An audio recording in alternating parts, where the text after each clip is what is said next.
దిలీప్ కొనతం విషయంలో అసలు ఏం జరుగుతుంది? ఎందుకంటే ఇప్పటి వరకు ఆయన మీద ఫ్రమ్ డే 1 నుంచి వీఆర్ సీయింగ్ దట్ ఆయన్ని ఎక్కడ పడితే అక్కడ అరెస్ట్ చేయడాలు, తీసుకెళ్ళడాలు, పర్టికులర్గా ఆ ప్లేస్కి అంటే రిమోట్ కంట్రోల్ ఏరియా దగ్గర కూడా కేసులు అవుతున్నాయంటే ఏమనుకోవాలి, అంటే ఏం జరుగుతుంది? ఫస్ట్ ఆఫ్ ఆల్ అసలు దిలీప్ గారికి ఆదిలాబాద్తో కానీ నిర్మల్ కానీ అలాంటి ఆ ప్లేసెస్ ముదోలు, లోకేశ్వరం అసలు ఏంటి అసలు ఆ ప్లేసెస్తోనే అతనికి సంబంధమే లేదు.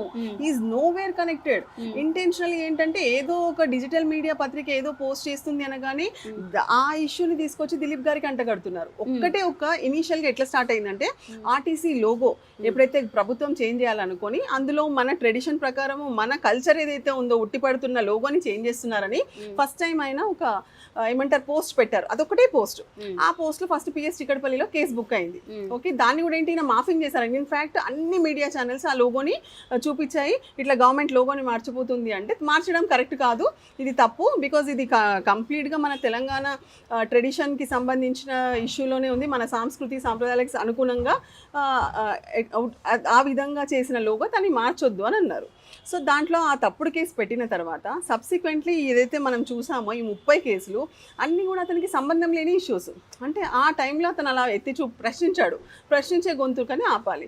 ఆ విధంగా ఒకదాని ఇంకొకటి పెట్టుకుంటూ వెళ్ళారు. ఇప్పటివరకు 4 times వాళ్ళు రిమాండ్ చేయించాలని చూసారు. బట్ 4 times కూడా మేము రిమాండ్ రిజెక్ట్ చేయించామన్నమాట.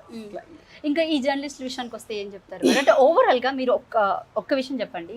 కాంగ్రెస్ గవర్నమెంట్ ఇప్పుడు దాదాపు 2 సంవత్సరాల దగ్గర పడుతుంది. 2 సంవత్సరాల కాలంలో కాంగ్రెస్ గవర్నమెంట్ గురించి చెప్పాలంటే ఏం చెప్తారంటే కేసులు ఎక్కువ అయ్యానా, లేకపోతే పాలన కరెక్ట్గా ఉందని, లేకపోతే నిజంగానే తప్పు చేసిన వాళ్ళని దండిస్తున్నారని ఏం మాట్లాడుతుంది? ఇప్పుడు 6 గ్యారంటీలు 420 ప్రామిస్ల సంథింగ్ 21 హామీ 421 హామీలు అన్నారు. అంటే వాళ్ళు 421 హామీలు చూసుకోకుండా 421 కేసులు పెట్టాలనుకుంటున్నారేమో ఆపోజిషన్ మీద. బికాజ్ ఆపోజిషన్ వాళ్ళని క్వశ్చన్ చేస్తుంది, మీరు ఇచ్చిన హామీలను ఫుల్ఫిల్ చేయండి అంటే ఆ హామీలను ఫుల్ఫిల్ చేయకుండా ఎన్ని వీలైతే అన్ని ఫాల్స్ కేసెస్ పెట్టాలనే ఒక దురుద్దేశం. ఇదంతా కుట్రపూరితమైన రాజకీయం నడుస్తుంది. అండ్ ఈ రాజకీయంలో ఏం చేస్తున్నారంటే జ్యుడిషియరీని టూల్స్గా వాడాలని ప్రయత్నిస్తున్నారు. మీరు అసలు మీరు వండర్ అవుతారు. నేను ఇందాక చెప్తూ ఆపాను, ఏదైతే 100 meters 100 పోలీసులు పాడి కౌశిక్ రెడ్డి గారిని తీసుకెళ్లాలంటే మీకు 100 మంది పోలీసులు ఎందుకు? అంటే ఆ మొత్తం ఏరియాలో ఇంకా వేరే కేసులు లేవా? మీ మొత్తం పోలీస్ స్టాఫ్ అంతా వచ్చి 100 మంది పోలీసులు అక్కడ ఉండాల్సిన అవసరం ఏముంది?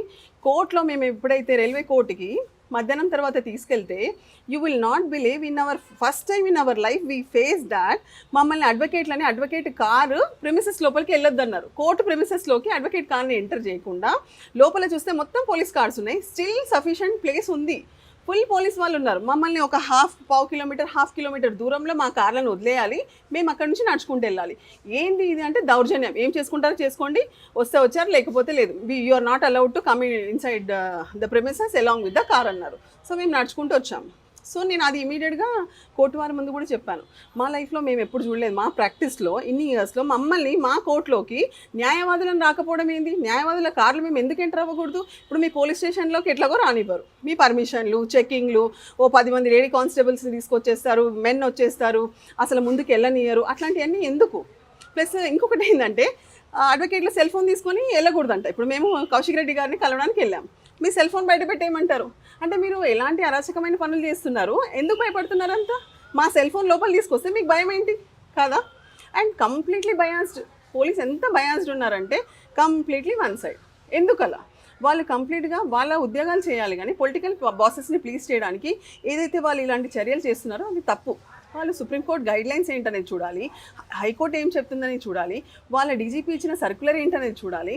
అది ఫాలో కాకుండా పొలిటికల్ బాసెస్ ఏదో చెప్తారు, చెప్పగానే 100 మంది పోలీసులు వస్తారు. దిలీప్ గారికి కూడా ఆ రోజు అలాగే అయింది, కౌశిక్ రెడ్డి గారికి అట్లా అయింది, ఇంకా వేరే వాళ్ళకు కూడా. మీరు మీ జర్నలిస్ట్లే ఉన్నారు, 2 అమ్మాయిలను అప్పుడు చేసినప్పుడు more than 40 people ఒక లేడీ జర్నలిస్ట్ ఇంటికి వెళ్ళిపోయారు, సివిల్ డ్రెస్లో వెళ్ళిపోయారు. హైకోర్టు, సుప్రీంకోర్టు చాలా క్లియర్గా చెప్పింది సివిల్ డ్రెస్లో వెళ్ళకూడదని. వేరే కార్లు, మళ్ళీ పోలీస్ కార్స్ కాదదేసి.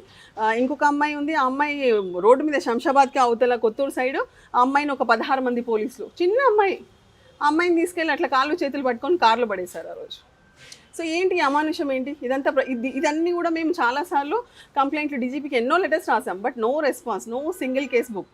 ఇక్కడ నుంచి మేము పార్టీ నుంచి ఏ కేసు పెట్టినా, ఎలాంటి కంప్లైంట్ ఇచ్చినా కూడా రిజిస్టర్ అవ్వదు. మీరు ఈ పిచ్చి కంప్లైంట్లు అసలు కేసే కాదది. మీరు చూడండి, ఇమీడియట్గా ఇలా కంప్లైంట్ ఇవ్వగానే రెడీగా ఉంటారు ఎఫ్ఐఆర్ నెంబర్ తోటి, ఎఫ్ఐఆర్ నెంబర్ చేసేస్తారు, ఇమీడియట్గా రిమాండ్ చేయడానికి అరెస్ట్ చేయడానికి వచ్చేస్తారు. రైట్.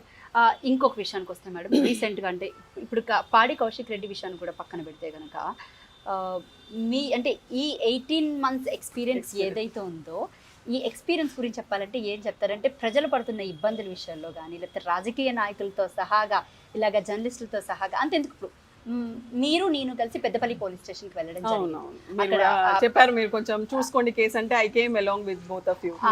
అండ్ బేసిక్గా ఆ కేసు పెట్టింది ఎమ్మెల్యే విజయ రమణారావు, వేరే ఒక కాంగ్రెస్ యూత్ కాంగ్రెస్ ప్రెసిడెంట్తో పెట్టించడం జరిగింది. ఆ రోజు మీతో పాటు నేను కూడా రావడం జరిగింది.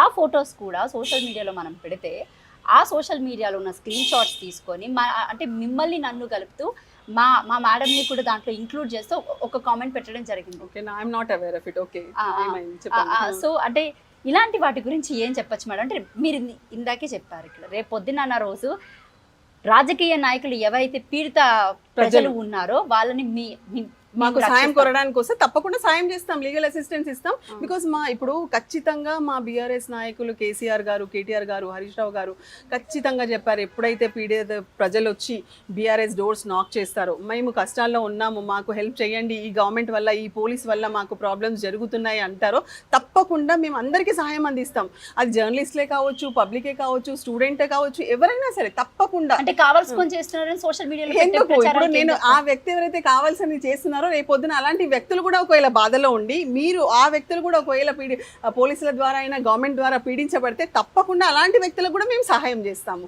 So we are just giving legal assistance.